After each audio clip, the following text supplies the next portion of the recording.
galera da auladevon.com.br, aula de núcleo hoje, continuando nossas aulas de citologia. Então vamos começar falando aí dessa parte 3 da nossa célula, que é o núcleo, que é a parte interna, é a diretoria, quem manda e desmanda lá dentro da célula. Então vamos ver as características desse nosso núcleo aí. Primeiro de tudo, o nosso núcleo ele vai ter 4 partes bem importantes. A primeira dela, a carioteca. E aí a gente viu lá na primeira aula, na aula introdutória de biologia, que os indivíduos eucariontes eram aqueles que tinham a carioteca. Então essa carioteca é a membrana que envolve o núcleo. E essa membrana aí vai separar o material genético, a parte de dentro do teu DNA, do citoplasma da célula. Então essa carioteca é bem importante, a partir dela surgiram uma maior complexidade nas células. E além dessa carioteca aí, lá dentro do núcleo agora, a gente vai ter a cariolinfa. Pessoal, lembra lá que no teu citosol, citoplasma, existia o hialoplasma, que era toda aquela meleca que tinha lá? A cariolinfa também é o plasma nuclear. Então eu vou ter água e sais minerais ali dissolvidos dentro do núcleo. Vou chamar de cariolinfa porque é dentro do núcleo. Além disso, eu vou ter também o nucleolo, uma região mais densa do teu núcleo, que quando tu enxerga uma célula no microscópio, tu enxerga um pontinho bem escuro lá dentro, que é o nucleolo, tá? Então esse nucleolo vai ser uma região onde eu vou ter RNA sendo produzido, vou ter DNA ali também, então eu vou ter algumas substâncias, algumas proteínas nesse nucleolo. E, por último, e não menos importante, pelo contrário, o mais importante de tudo, a cromatina. Essa cromatina aí, pessoal, vai ser o teu DNA. Então é a molécula de DNA associada com histonas, ou seja, proteínas que vão fazer a ligação desse teu DNA aí, vão deixar esse teu DNA próximo um do outro. Pessoal, o que é o teu DNA? Ácidos desoxirribonucleico. Lembra que lá nas aulas de carboidratos a gente falou dos açúcares e tinha um açúcar do DNA que era desoxirribose. Então esse teu DNA ele vai ser uma molécula bem complexa que vai ter um monte de coisas. O açúcar, um grupo fosfato e uma base nitrogenada formando o nucleotídeo. Então esse teu DNA é uma molécula que vai ser um polímero de nucleotídeos, um ligado no outro. A gente já vai chegar lá, vamos falar melhor dele. Só deixa eu te desenhar então uma célula. Então a membrana plasmática aqui, a carioteca e dentro eu vou botar as partes do núcleo. Então vai estar aqui ó, o DNA, uma região mais densa dentro desse teu núcleo que é o nucleolo. Então está aqui o nucleolo, uma bolinha ali dentro. Aqui a cromatina e essa membraninha aqui que é a carioteca. Então essas são as partes do teu núcleo. Então essa carioteca vai ter uns poros para trocar substâncias com o citoplasma. O nucleolo eu vou ter alguma produção de substâncias, principalmente de RNA ribossômico, a gente já vai ver isso direitinho. E a cromatina, que é o teu DNA. Esse teu DNA, tu já ouviu falar dele e lá no Globo Repórter, no Fantástico, e aí ele te diz o quê? Que o DNA ele vai ser uma molécula que tem todas as tuas características. Nesse teu DNA você tem os genes. Então eu vou pegar aqui ó, um pedacinho daquela cromatina ali, daquele DNA todo, eu tenho um monte de moléculas de DNA, vou pegar uma e vou te mostrar aqui. Então isso daqui é uma cromatina.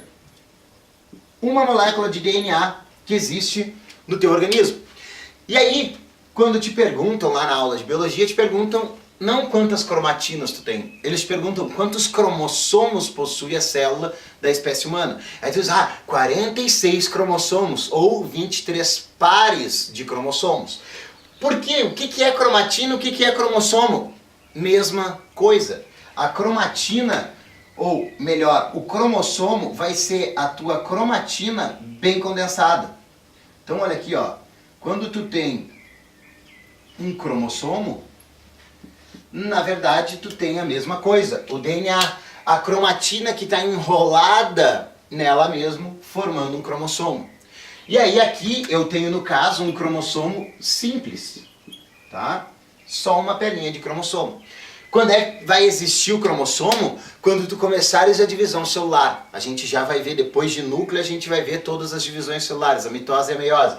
E aí a gente vai ver que tu vai formar cromossomos para fazer essa divisão. Só que tu não encontra esse cromossomo nessa forma, assim, na forma simples. Quando tu vai começar a divisão celular, tu vai encontrar esse cromossomo, como a gente diz, duplicado. Então ele vai estar assim, ó, lá dentro dessa célula para começar a divisão celular. Então aqui eu tenho um cromossomo duplicado. Por quê? Porque a tua célula precisa duplicar o DNA para começar a divisão celular. Então, cromatina e cromossomo é a mesma coisa, é a mesma molécula de DNA. É a diferença que a gente tem da água para o gelo. Em composição é a mesma coisa. O que muda, desculpa, é o estado físico. A água líquida e a água sólida. A cromatina, a molécula solta, e o cromossomo, a molécula apertada, condensada. E aí, cromossomo duplo ou duplicado quando ele for começar a divisão celular. Então, antes da divisão celular, tu vai duplicar todo esse teu DNA e aí ele vai tomar essa forma de cromossomo, ele vai começar a se enrolar para formar o cromossomo. E aí eu vou ter nesse cromossomo aqui, ó, umas partezinhas importantes. Para o lado de cá, eu chamo isso de uma cromátide. E para o outro lado, também é uma cromátide. Então, quando eu duplico o meu DNA, é como eu botar um outro cromossomo aqui. E aí é exatamente a mesma parte do DNA que eu tenho aqui, eu vou ter do outro lado. Então, uma cromátide, eu chamo elas duas de cromátides irmãs, que são exatamente iguais. E aqui, ó, eu vou ter uma região, deixa eu mudar a cor ali, ó. Vou ter uma região aqui, ó, que eu vou chamar de centrômero.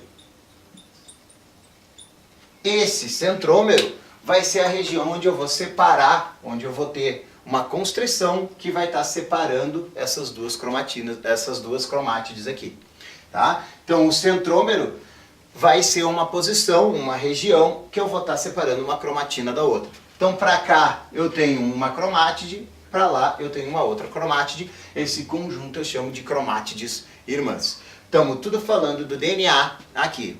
Tranquilo? Beleza. Esses teus cromossomos aí, quando tu vai formar cromossomos para começar a divisão celular, eles podem ter posições de centrômero diferente, tá? Então a gente tem 4 posições do centrômero. Então vamos botar aqui ó, a classificação desses cromossomos e a gente vai ver as posições do centrômero, que vai ser a forma como eu vou classificar esses cromossomos. Então se eu tiver um cromossomo em que o meu centrômero está bem no meio, dividindo direitinho a parte de cima da cromátide e a parte de baixo, eu digo que esse meu cromossomo ele é metacêntrico.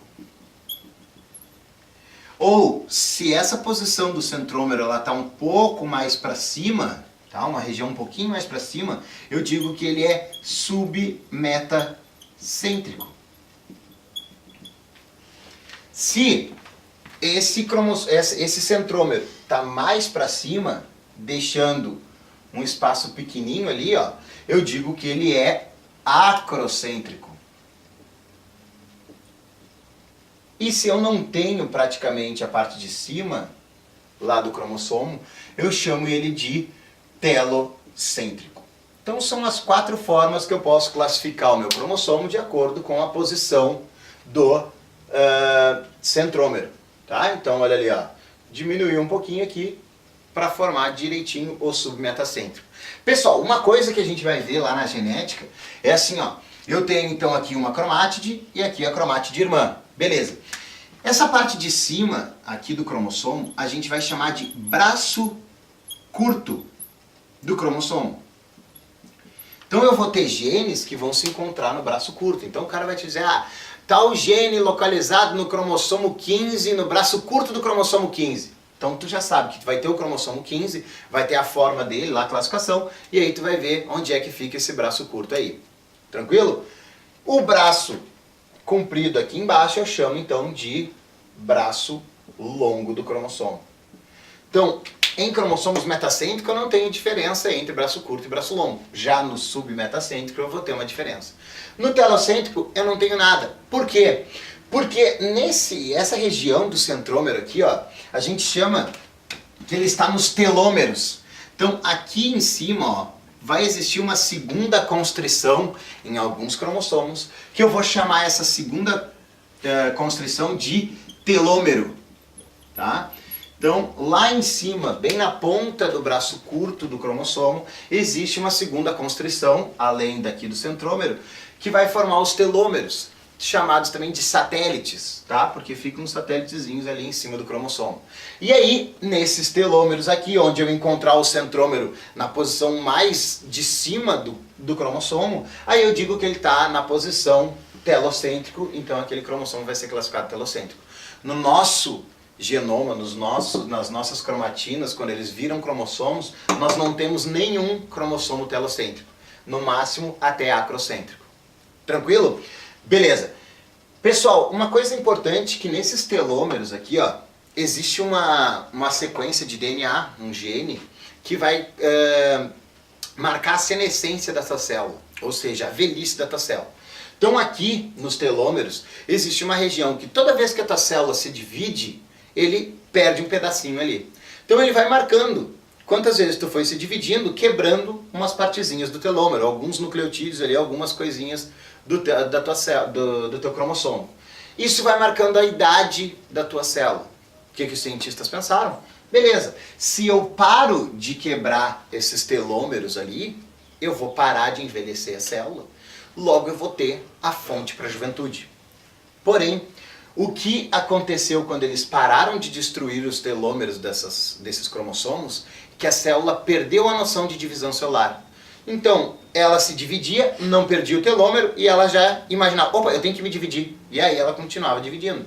E ao invés dela dividir e parar, ela continuava se dividindo, se dividindo, se dividindo. Então, a busca para a vida eterna, para a fonte da juventude, era ser o quê? Uma célula que não para de se dividir.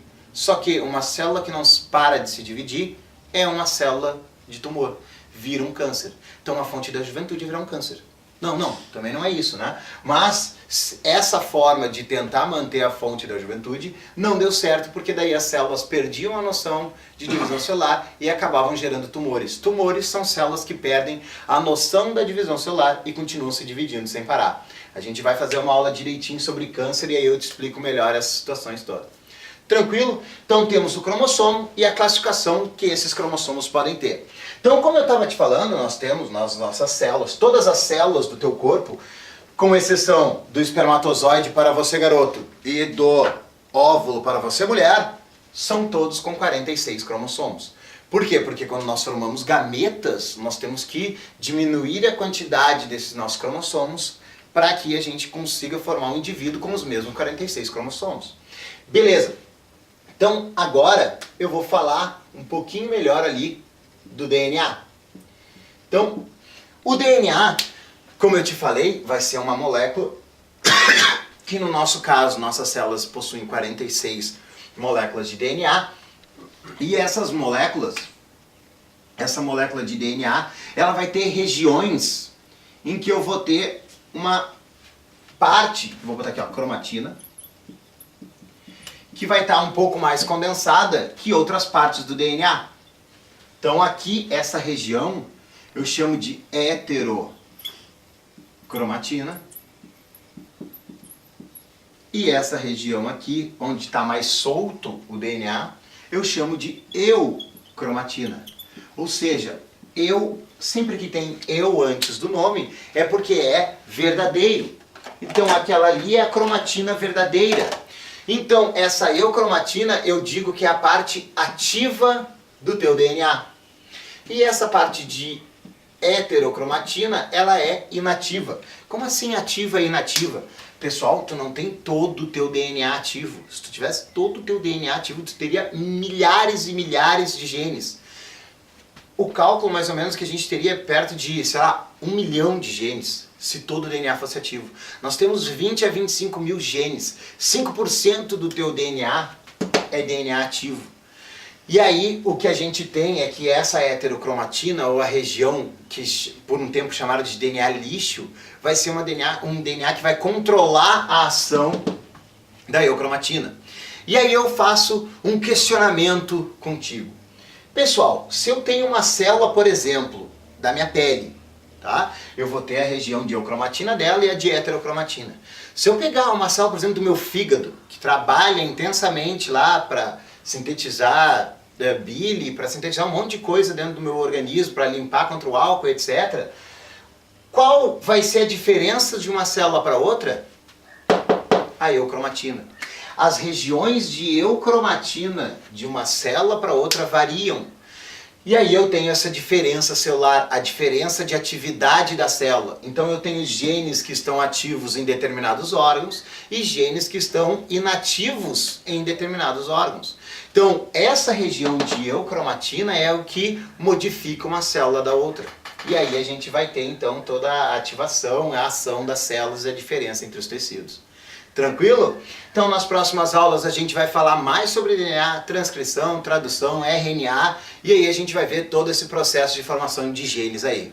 Tranquilo? Foi um prazer imenso, uma satisfação medonha, uma hemorragia de prazer, e até a próxima aula.